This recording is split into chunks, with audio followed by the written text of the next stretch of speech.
I'm Charlotte McLeod with investingnews.com, and here today with me is Tracy Shuchart, CEO and founder of Hilltower Resource Advisors. Thank you so much for being here. Absolutely. Thank you. It's nice meeting you. Yeah, really good to meet you. We're talking for the first time, so I thought that maybe we could start with just a brief introduction to yourself and your work and how you got into this sector. I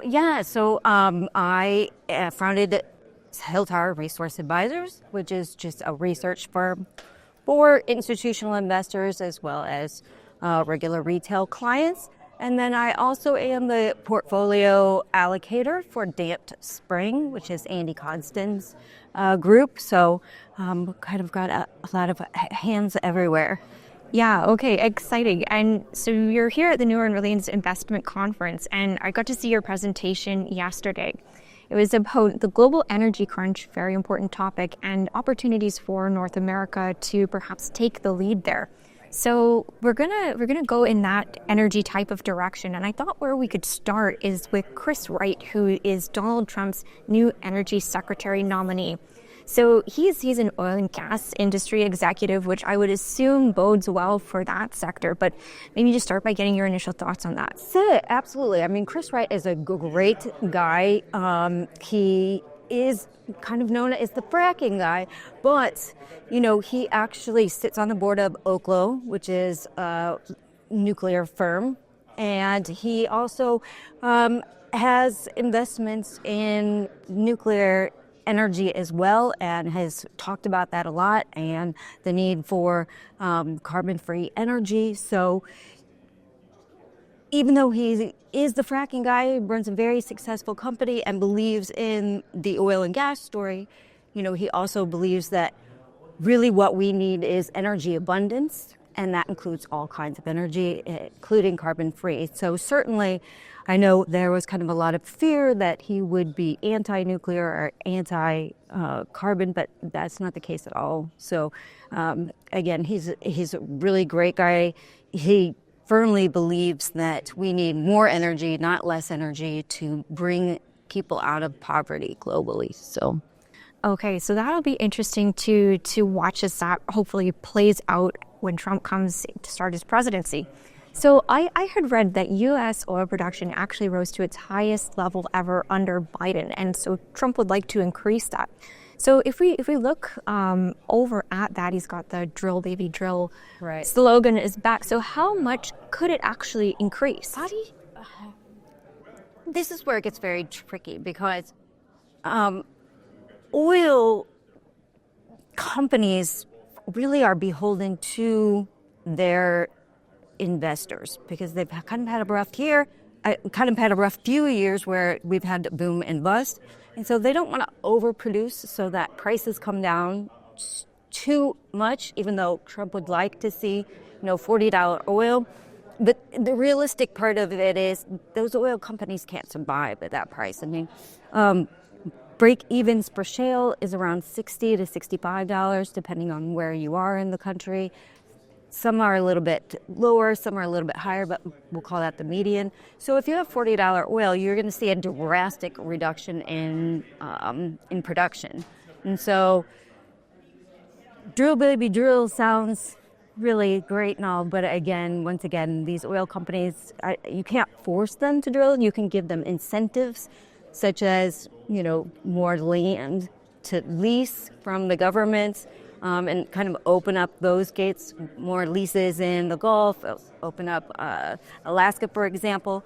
But you can't really make them drill more than, because once again, they've been stressing that they've been getting their balance sheets back in order because, it was used to be the Wild West, and it was, they were all in debt, and it was just crazy drilling everywhere, and they lost a lot of investors that way, and it's kind of been a new mindset over the last few years.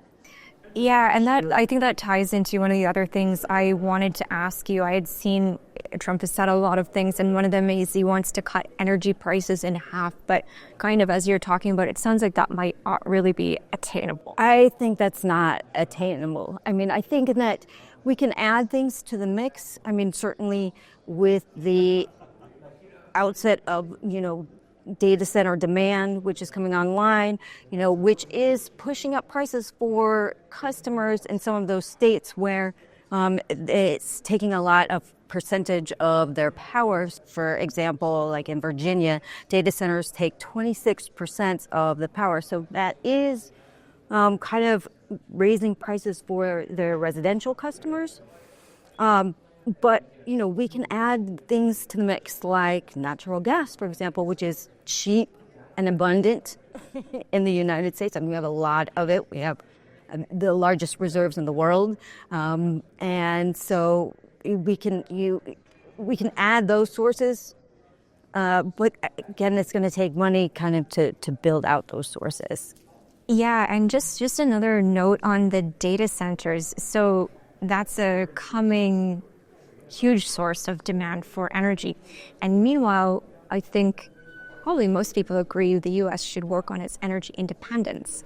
So want to, get more energy from within, but also there's this huge demand coming. So how do you see that playing out? So yeah, and so I think it's going to take a mix of everything. We're going to need everything. We're going to need nuclear.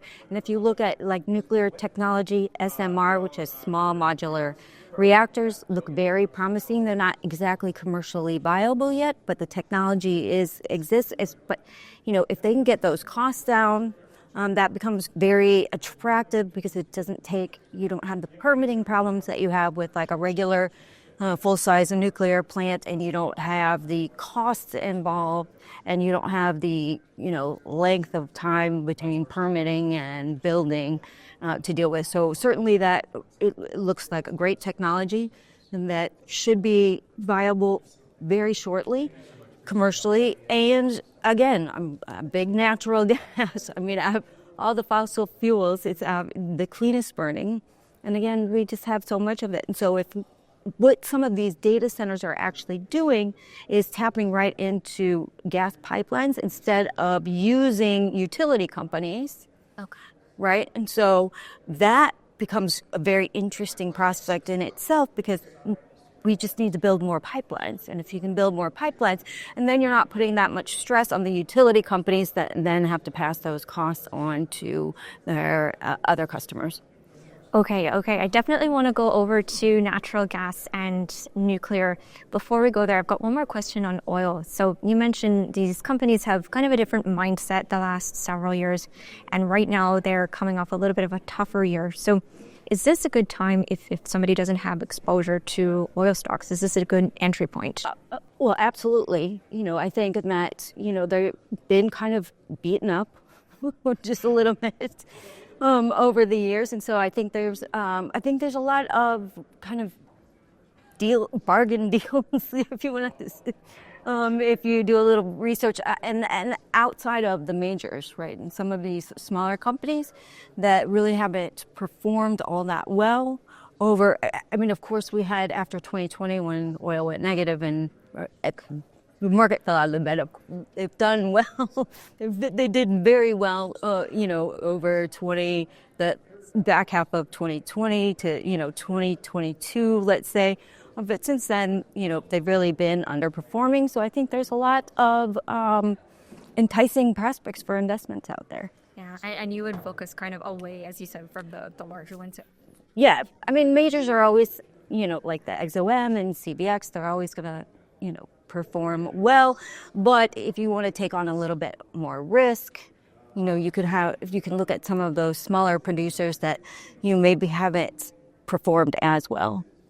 Okay, and over to natural gas. So in your presentation yesterday, you mentioned that you see opportunities in the midstream, which this is an area I think people might not necessarily think about.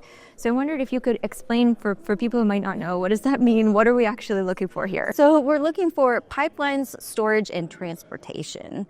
And that's sort of, it's the midstream, like you have the producers, right? And then there's the midstream, and then you have, downstream, which is where it loads off to the customer. And so I think midstream looks very, very interesting right now because, once again, we're going to need a lot of pipelines. And we're building out pipelines in the Permian Basin right now to the Gulf for those LNG facilities to ship globally. We're now the largest LNG exporter in the world right now, which is kind of amazing. So, and again, I brought up the pipelines for these data centers, and so to me, there's just a lot of opportunity there because I think we're gonna need more natural gas. That needs more pipelines everywhere. Not only to the coast to export it, but domestically as well. So I think that's a very exciting area to be looking at right now. Yeah, I think maybe people wouldn't necessarily think of that. So that's really good to go over. You had also talked about how the U.S. needs to upgrade and also build out the grid, right, for all the oncoming demand that we've been talking about. So you also had some interesting ideas on how investors could get exposure to that type of build out. So again, I thought that was interesting because I hadn't considered that. Nobody thinks about grid stocks. And so basically we're going to need about $50 billion, whether that comes from public or private funds, to build out enough power for data center demand just to the end of this decade. Well, I'm just talking 2030, not beyond, right? So I'm talking, the next 6 years, right? And so that money is going to have to go to building out our grid. We have a 40-year-old grid on average, so it's old. Some of the grid's even older than that, but we need not only producers, so like utility companies, obviously are going to do well with this energy surge, but also people that also grid equipment. So we need those grid equipment companies, whether that's smart technology grids, whether that's transformers, whether that's power lines. So those companies also will do very well because it's either not have data centers or which just doesn't look like that's happening anytime soon. Grid stocks. I really like grid stocks right now, whether that's equipment or producers. Are you able to mention an example of what that is for people, again, who might not know what they're looking for there? So, if you look at some utility companies, you would know that. So something like Southern Company or, some of the big publicly traded utility companies, depending on what area they're in, or Duke Energy, kind of the ones that you've heard of before. And that equipment stocks, you could look at like Siemens, LG, Hitachi. All of those kind of are involved in grid equipment. Okay, very helpful. So talking more about the data centers, has anybody yet attempted to quantify this coming demand? Because we've got big tech companies, Microsoft, Amazon, doing these nuclear supply deals. It seems like we're probably going to see more of that moving forward. Has anyone tried to put a number on it? So, Goldman Sachs has put out some research that said 160% by 2030, and that it should grow 10%. Demand should grow 10% each year. But it's kind of the numbers are kind of all over the place, but they're all very big. McKinsey has some research on that. If you can go to their website. That's available to, people. Goldman Sachs is not necessarily available to all retail clients, but McKinsey has some great research on that you can look at, and so I would encourage you to go look there. Okay, we'll go take a look at that. And I was also thinking about, of course, implications for uranium demand, which, of course, is already very strong. And one thing I've heard from other people is we didn't even need this new demand source for uranium with everything else going right. And that's kind of a bonus right now. And so for you, I know you're interested in uranium as well. How are you approaching that? So I like junior miners, North American junior miners. My big push has been, let's invest in America, or even Canada, North America in general. There's a lot of junior miners up in Canada as well. And so really, I like the junior miners. They haven't, they have more flexibility, and they're in North America. And, they've been underperforming some of the majors. But now that we've had uranium prices kind of hold this $80, $85 area for a long enough time, that's enough, that's enough money that they can be successful. And it's held there for a while. And so I think that we're going to see, we're starting to see kind of those prices picking up in some of those stocks. And so I think they're going to perform very well in 2025. Yeah, I think definitely could be. And I know our audience has a really strong interest in uranium, so they'll be happy to hear that. Do you think that move potentially in the juniors, would that come along with a breakout of this current range for the uranium price itself? I don't think you necessarily have to have a breakout in price for these companies to be successful. It's more of holding a certain price for a length of time. So we certainly could see uranium prices go higher. Will they perform as well as they did last year? Not really sure, because we had a big breakout then. We've kind of been a sideways market, but certainly we will have a deficit of uranium, no matter what, just globally, because of what's in the pipeline being built already. And I'm not talking about plants. I mean, actual physical plants that are being built already. So we're definitely going to have a deficit of uranium. So we could see a breakout in those prices, but they might go sideways for a while. But I definitely think, it's higher for longer for certain. Yeah. I think many people would agree on that one. So good to go over uranium. So when it comes to these exploration companies, you like North America, any other criteria that you're looking for? Because I think we're getting to that point where, for a long time, a lot of the explorers disappeared because there was no money. The price was so low. Now we're getting to a time when maybe more of them start popping up and it gets harder to choose. Absolutely. I definitely think we're going to see that. We've seen kind of an explosion of miners in Athabasca region up in Canada.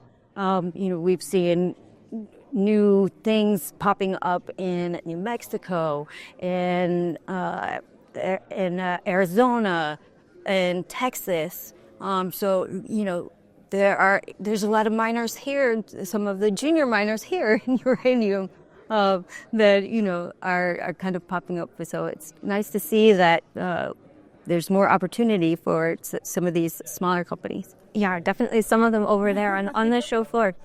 Okay, I'm going to go, just as we finish up, in a little bit of a non-energy direction, because you also brought up critical minerals yesterday, and I think everybody's thinking a lot about critical minerals. And it seems like more and more maybe not every day, but every month or every year. And I know it's region dependent, but there's a lot of them, I guess is the point. So if you had to point to one critical mineral that could be, have the most potential that people should really keep an eye on from a North America perspective.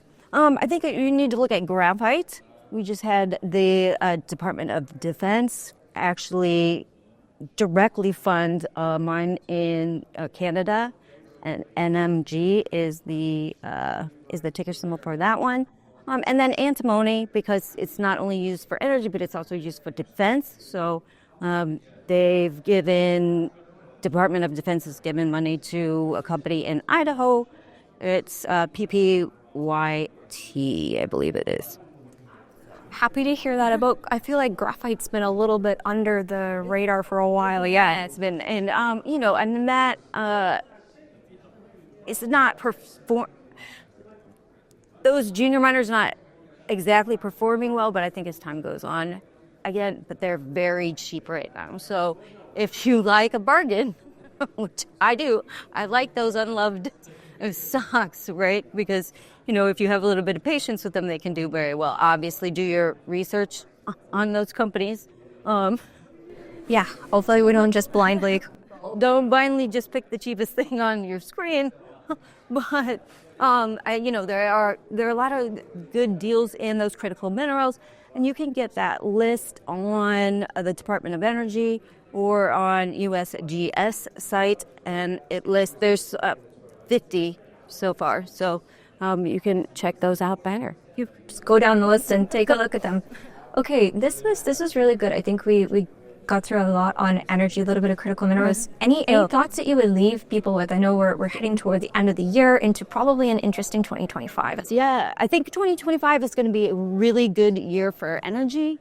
Absolutely, not just because of the incoming administration that is very pro-energy and very pro-nuclear as well, but I think that with this demand explosion that we're having, it's going to be hard to keep ignoring that sector as people have over the last few years. So keep an eye on the sector. I really like it.